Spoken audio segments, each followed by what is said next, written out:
Welcome to Freaky Fauna Friday, where every Friday we take a little time and explore some of the freaks of nature from around the planet we cherish so deeply. So please, jump aboard and let's explore the wilds together.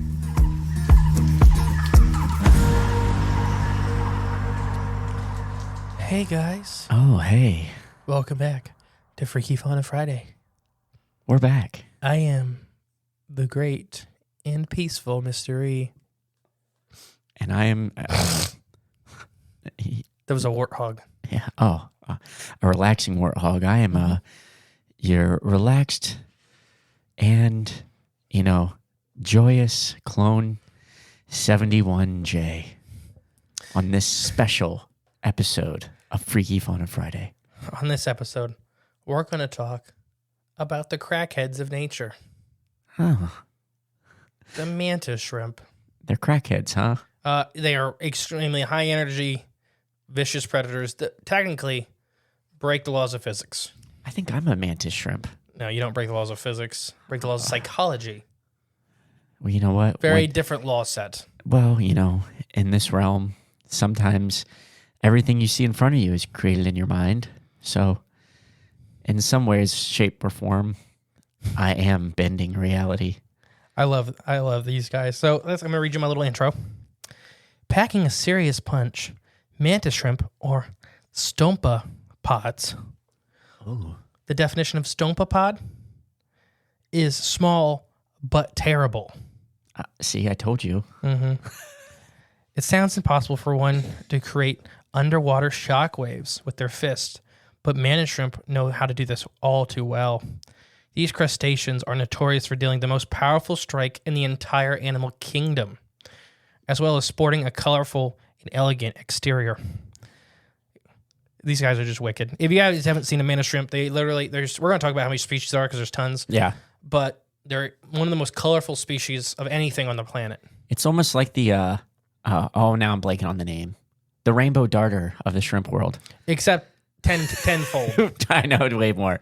No, they're in all reality, yes. They're very extremely vibrant, colorful, really pretty shrimp, but I mean, they don't look like your typical shrimp when you think.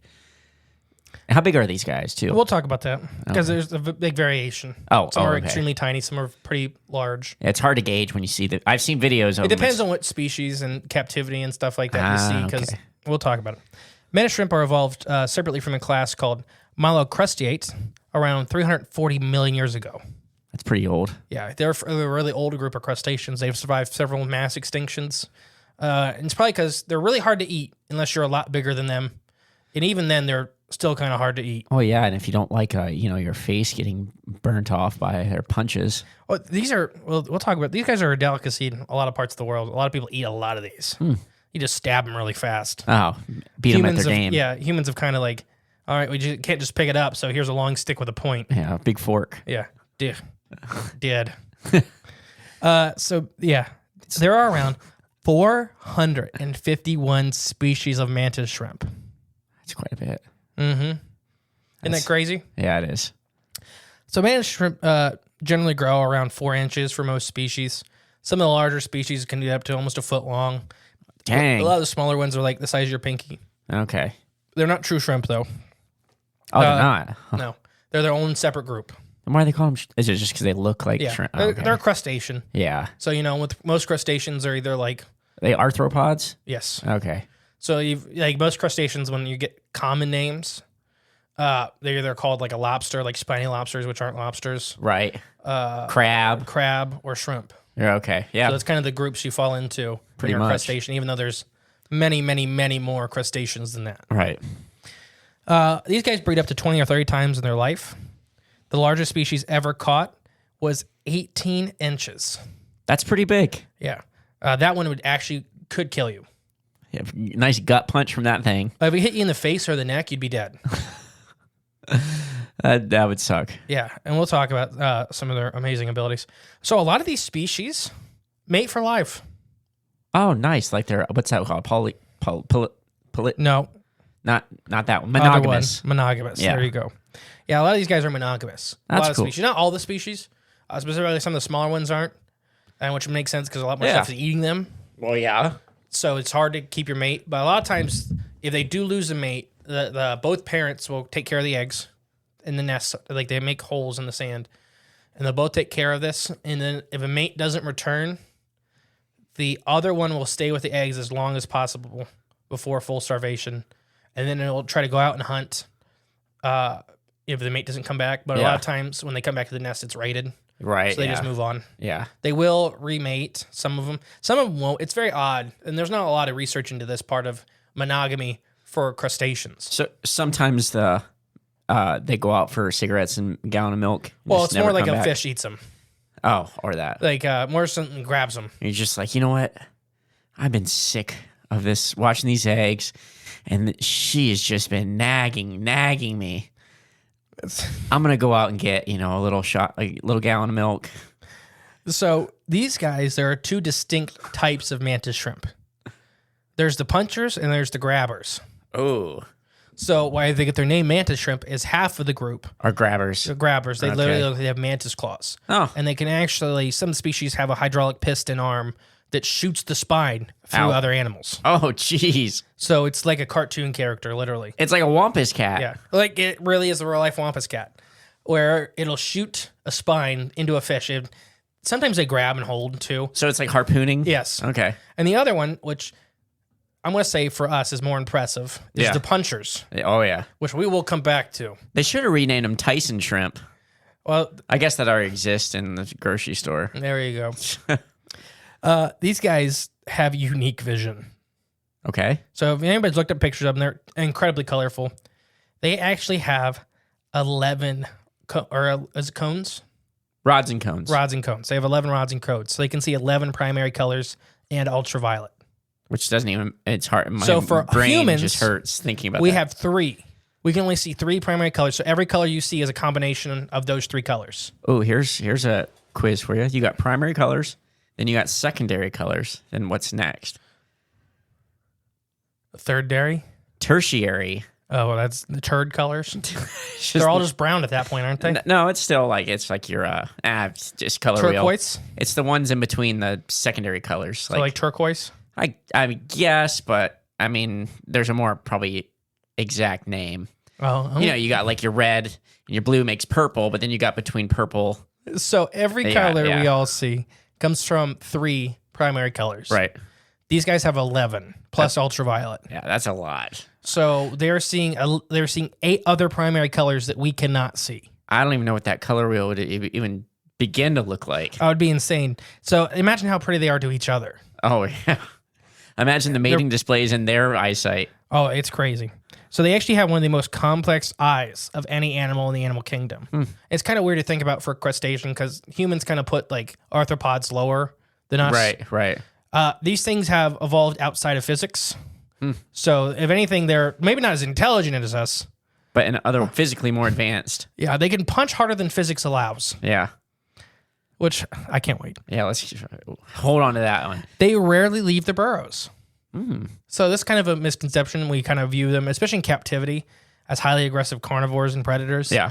They're actually extremely shy because they're very low in the food chain.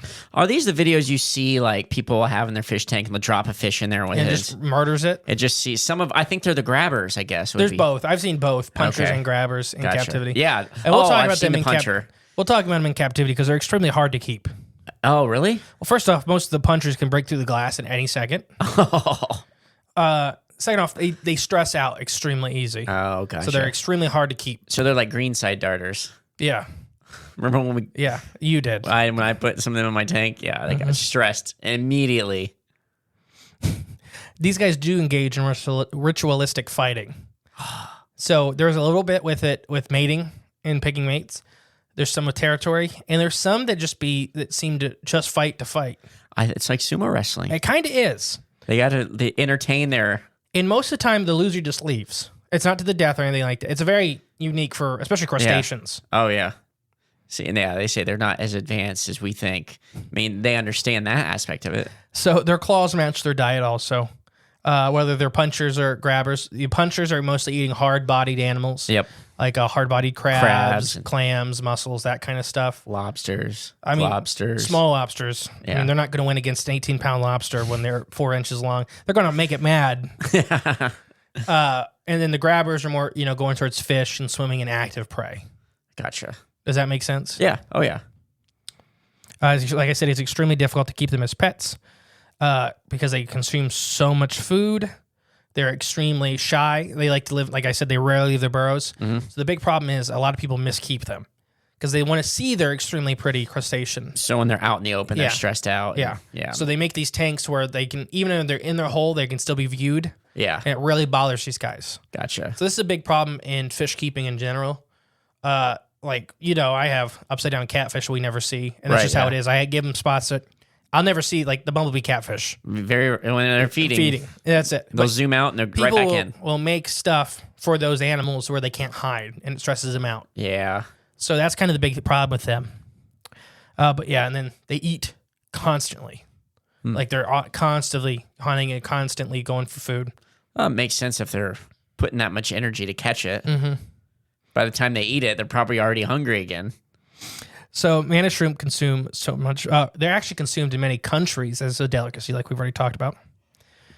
We said they're monogamous. There's one species of mantis shrimp. I thought you'd get a kick out of this. That they only move around by doing cartwheels. Body over body. That's the only way they kind of walk. Oh, like a hoop snake, in some way, shape, or form. It really is kind of like a hoop snake. Oh my gosh. So mantis shrimp are often referred to as divers, for divers, as thumb splitters. Ooh, that sounds painful. Yeah, because they will be walking, like using their hands to crawl around these reefs and stuff like that. And mantis shrimp will come out and break their thumb, Punch them. and it'll split their thumb in half. Jeez. The only time I've seen that was with a bowling ball. Oh, no, these guys just do it all the time. Dang. So these guys actually can remember and identify other members of their species and human faces. Okay. And it's more likely that it's the infrared spectrum that they're using Yeah. to help really like ID these characteristics. And each mantis shrimp's pattern is very unique. These guys can remember other ones they've been around, past rivals, other members of their kind of colony systems. It's very unique, especially for a crustacean. Yeah. These guys are definitely outliers in their overall family group. Wonder if they were like related to octopus at one point. I was going to bring that up next. Is these guys have a lot of similarities to octopus. That's what I keep that- thinking of. Yeah. In their own groups, they don't make a lot of sense. Right. Yeah. There's biologically some things. It's just, the ocean's it's another example. The ocean is big and weird. So their eyes, get this, we're working on this in labs right now. Their eyes can be used to detect cancer in humans. Whoa. Okay. That's pretty cool. That's doing with them viewing in infrared Yeah. and training some mantis shrimp to kind of ID watching humans and see if they have any skin cancer developing or anything like this. Makes sense. But And they're a lot better than technology. nature usually is. It is. Folks. Any questions so far? No. I mean, the question is, why haven't we already CRISPR'd this into our own eyesight? I'm sure there's somebody walking around that they did that with. I don't think you could. I think our brains would have to have so much other stuff. Your brain, you'd be like Megamind. Your brain would melt if you could see 11 colors It just plus infrared. grow to That's why the people with elongated skulls had elongated skulls. They were actually mantis shrimp hybrids. Yeah. You just don't see their arms ever. No. They remove their hands and it's actually puncher gloves. Yeah, oddly enough, we always have the skulls, but we don't have the hands. It's because they're crustaceans the rest of the way down. Yeah, it all dissolved. Mantis shrimp have the strongest punch in the entire animal kingdom. Yep. These guys, I'm going to give you some numbers and we're going to talk about it Okay. because it's stupid. And remember, they're This is an animal. from 4 inches. Like they're tiny, or 18 inches. Yeah, It's, I think, a 2-pound animal. that's still relatively the small creature. smallest lobster you would ever see for sale. Is about these size. About the size of the biggest one of these. Okay, gotcha. Just so everybody, the smallest lobster you've ever seen for sale in a tank is about 2 pounds. Yeah, And that'd be about, the biggest one of yeah. these, and that's extreme case. yeah. And most of the time, these guys are, even the big species are going to be sitting around a foot long. Yeah, exactly. It's about your shoe, about the size of your shoe for most adults. really big shoe. A really big shoe. So one of the most intriguing and popular mantis shrimp facts is their strongest striking power in the animal kingdom, as well as the fastest punch in the world. Although both types of mantis shrimp reach breakneck speeds, The smashers, have appendages more specialized to deal powerful blows. These punches can smash and reach an acceleration of 10,400 G. That's a lot. It's insane. That's a stupid number. Yeah, that's really insane. How many, isn't it like so many G's that knocks you out? Like 5. 5, yeah, I thought so. 5 Gs. And this was 10,000? 10,400. Jeez. And these guys can instantly reach a velocity of 51 miles per hour. That's pretty, that's like me when... That's a 2-centimeter punch.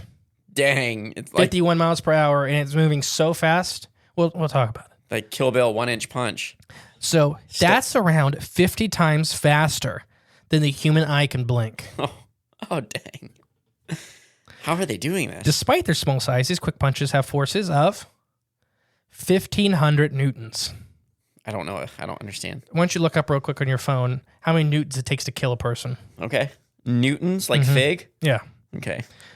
Which can be comparable to the force of a .22 caliber bullet. Okay. They can reach such intense forces between some of their biology springs in their appendages allow them to deal lethal blows. Otherwise, they can't reach their muscular power alone.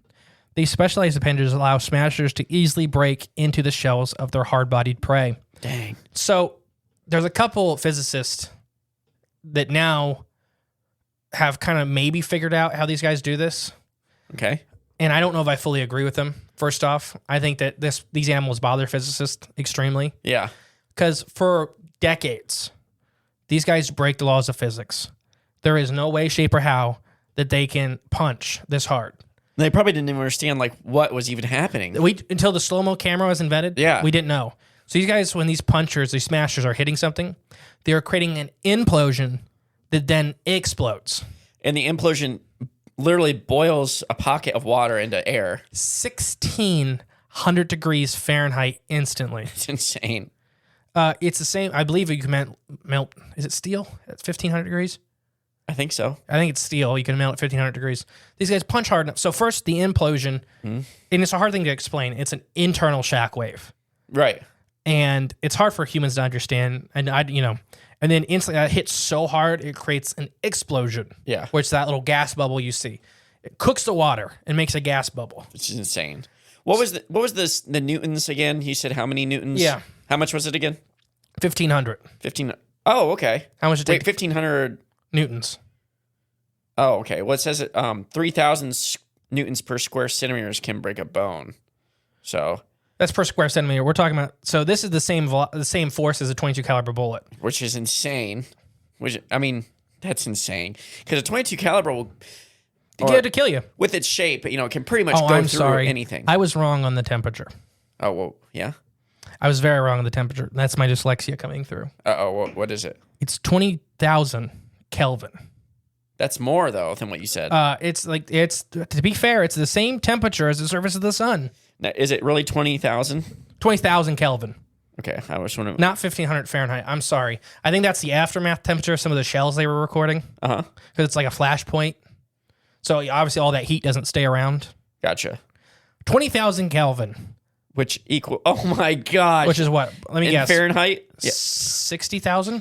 You're about almost double, but 30,000 degrees Fahrenheit. 35,000 degrees Fahrenheit. 35,540. The same temperature as the surface of the sun.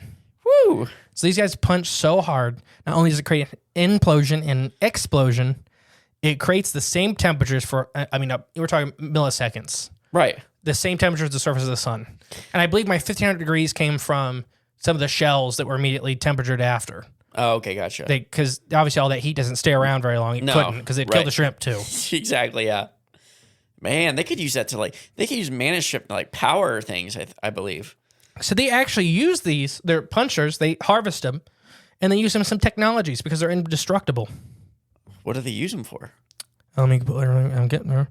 Every action has an equal and opposite reaction. Such astonishing power. Maybe wondering how these shrimp just don't explode their bodies. Yeah. As it turns out, their claws have layers of elastic chitin, which allows shock absorbing and protection against the appendages from breaking.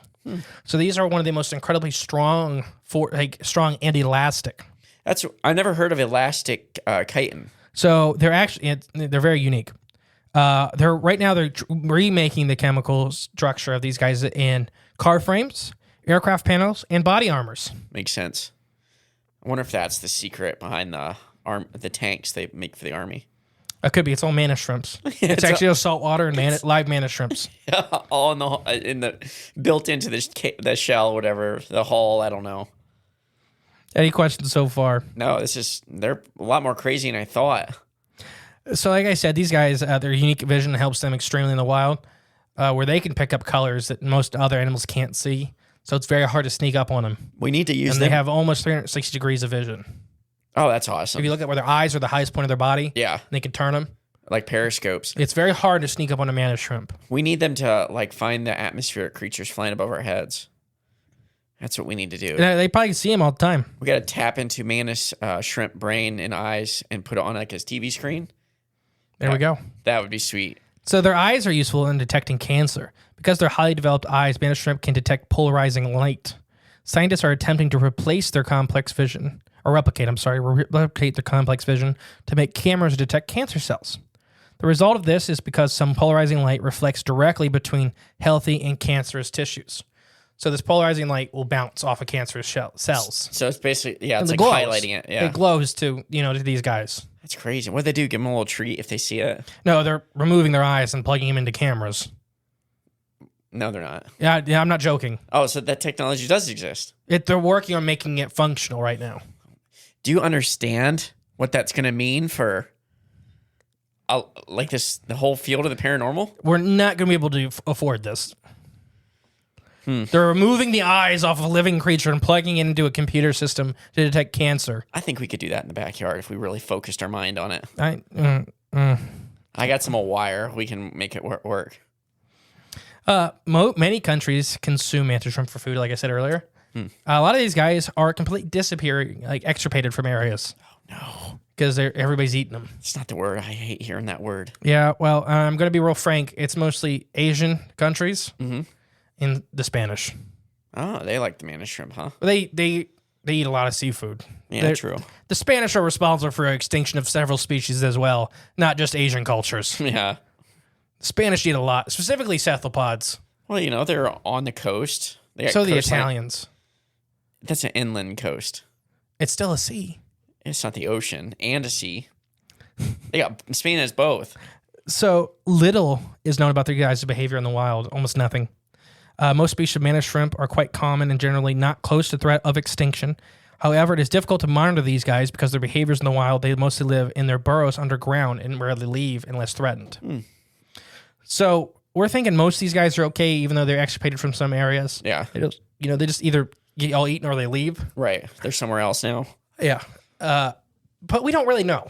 This is one of those species that the red list is very concerned about. Yeah. Because we can't monitor them very well. Gotcha. These aren't pandas. You can't go out and just count how many there are. Right, exactly.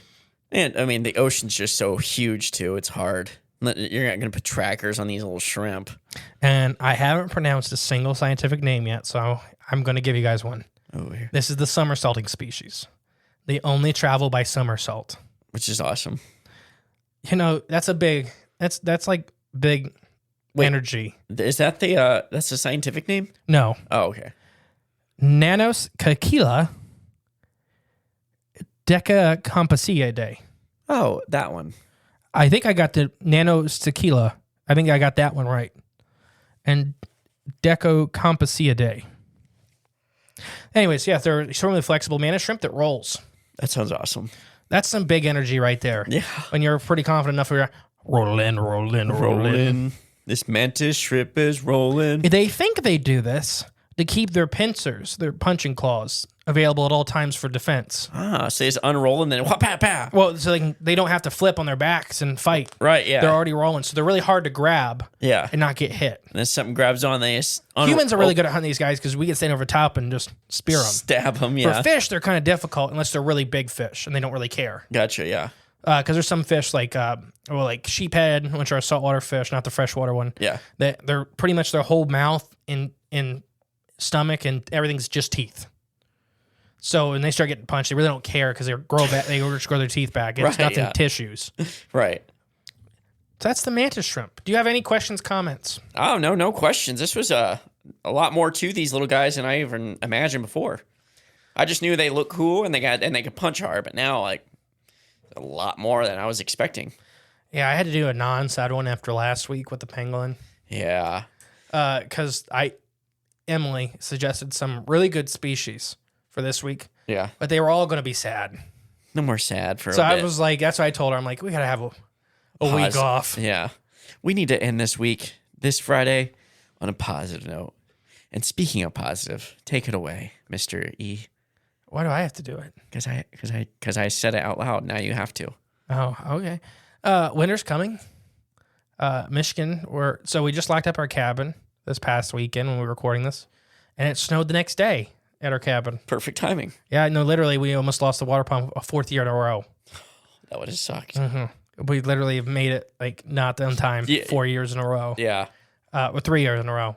We've got up there the day before, and me and Dad were arguing about when to go. I'm like, no, just do it now. And he's like, well, let's do it later in the month. I'm like, you won't have one. At that point, might as well not go up. Yep. Because it's 9 hours round trip to go to the cabin and back in one day. And we were only there for like 30 minutes. Yeah, just got to get in, get your stuff done, get out. It's really just putting antifreeze in all the pipes and unhooking the water pump. Basically, okay. So winter is kind of viewed as it's, a lot of people get depression and it's the time of quote unquote death. Cabin fever. Yeah, stuff. Get out and enjoy winter. That's what I didn't like winter until I started ice fishing. And I'm not saying everybody ice fish, but there are activities you can do to engage yourself with winter. Make a snowball. If you have snow. Oh, yeah. We don't, our part rarely has snow anymore. Oh, Sticking snow. This winter we will. I don't know. The willy worms, which may be next week's episode. The willy worms aren't saying so. Oh, you gotta trust the worms. Yeah. Trust the pillars. Yeah. They're always right. So just to go out and enjoy the weather, even though it's going to be colder and stuff, dress appropriately and have fun. I like it. I've been the great and peaceful Mystery. I've been JClone71. And we'll catch you next week with more freaks of this fauna nature. Bye, guys. Bye. Thank you for listening to Freaky Fauna Friday. If you want to help the podcast grow, remember to share and give it a 5-star review.